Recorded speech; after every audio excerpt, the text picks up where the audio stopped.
you want to go into mini importation as a beginner, or already you are into mini importation but you don't really know how you are doing that business, like you can't really tell where that business is going, this is because there are so many mistakes you have done in your mini importation journey that is actually setting you back. So I'm going to share with you in this particular video the things that you have to watch out for before you choose any business at all to do in mini importation.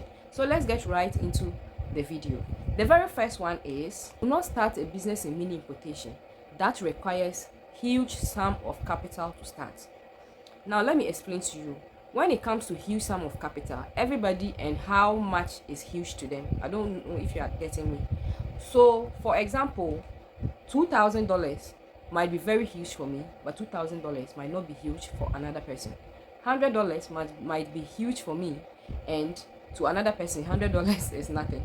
So when you are starting your mini importation business, you have to start with a capital that when you lose, you wouldn't go nuts. Like when you lose that money, you can still live. So don't start businesses in mini importation that is capital intensive to you. I will not mention anything because each and every one of us and how our capital status is, or how much we are willing to spend on a business, or how much we are worth when it comes to money. So if you are going into mini importation business, make sure that you are starting a business on the note that this business that I'm starting, the money that I'm going to use to start this business, it shouldn't be huge to me. Don't risk every single capital that you have in order to start a mini importation business. Business is all about risk. Anything at all can happen during mini importation. So you have to note this down and make sure you avoid items that are capital intensive in your mini importation business journey. Now to the very next one. Do not start businesses that requires technical skills that you, the one that is starting that business, you do not have. Now let me explain to you. Let's say I, as Dorkie over here, okay, I've always been saying it in most of my videos that I'm not really into hairs. Like when it comes to these wig extensions and all of that, I'm not into it. Like it's something that I don't have the technical know-how how to revamp. Is it revamp or revamp? I've been hearing it, like how to curl, how to do what and what, how to do, like I don't have the skill to it. And we have 3D this, we have 3H this, we have frontal this, we have glueless, we have what. I've been hearing them. I myself, I don't really know what it is. So hair business has nothing to do with me. I don't know if you are getting me. So don't start your mini importation on a business that is technical, that you know you yourself, you don't have the technical know-how to that particular business. But just because it's mini importation, or because you have access to the supplier, let me just start it. It doesn't work that way. It is something that might fail in the long run. The other example is starting gadgets when you know nothing about gadgets. You are going to buy things that your customers will always complain, because even you, the one that is purchasing, you don't really know what you are going in for. So before you start your mini importation journey, make sure that if the business that you are starting involves a skill that you should know, you, the one starting, you should have an idea of that skill. Somebody will be like, I can pay people to do it. My dear, it's always best that you yourself, the one that owns the business, you know the technical know-how of how to do it, because you can't put all of your eggs on somebody's shoulder while you, the one that owns the business, you know absolutely nothing about the business. The very next one is businesses that involve fragile goods that can easily damage. If you are a beginner and you don't really know about packaging, so you see a beginner will go and they will be like, I want to go into ceramic bowls, I want to go into mirrors, I want to go into this, I want to go into that. When the person doesn't really know exactly what goes in, those people that bring them from China to this place, you know the things they went through to bring those mirrors and those ceramics to your country, and they are intact. You should know before you go into any of these businesses, because you are going to purchase items, and once the items arrive at your doorstep, you have paid for shipping, you have also paid for the items money, but you might have even paid for delivery to your house or to your shop. But here's the case: the item itself is damaged. So it means that you have lost a whole lot of money from that particular one. And when people do some of these mistakes, it can actually give them a kind of heartbreak that they themselves will just feel like, okay, let me just give up.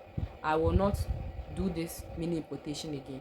So before you go ahead to go into items that are fragile or that can easily get damaged, you have to actually understand how these items are packaged. You have to discuss with your shipping company if they can be able to get these items shipped down to you without it being damaged. You have to also speak with your suppliers to make sure that they can package them well before the items will reach to you and they are all damaged. So now let's get right into the very next one. Businesses that depend on suppliers that you haven't verified. I always say it numerous times in my videos. If you are working with a supplier, let's say on 1688 Pindodo Alibaba for the very first time, you don't know how their items are. We can read the reviews and do whatever it is and show you that, okay, this is how to know this supplier is legit and all of that. But the best proof is when you test the product.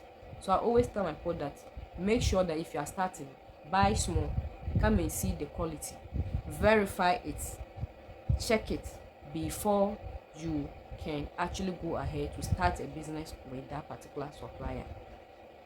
All right, so it will surprise you that instead of somebody to give Dorkie a token, okay, to actually take them through on how to import Shein and part bills, somebody will still decide to actually go onto 1688 and purchase these Shein and part, and they will send them racks. In the long run, how much have you lost? You'll pay for shipping for those racks. How are you going to dispose those racks? I hope you understand. So always make sure that you are working with verified suppliers, right? Suppliers that either somebody have tried before and they are okay, or if you are working on 1688 or Pindodo or Alibaba, you make sure you buy small, come and test the quality. If it is okay, then you can go ahead to purchase the number that you intend to use to start up that mini importation business. So let's go to our very last one. The last one is business that doesn't have a marketing plan.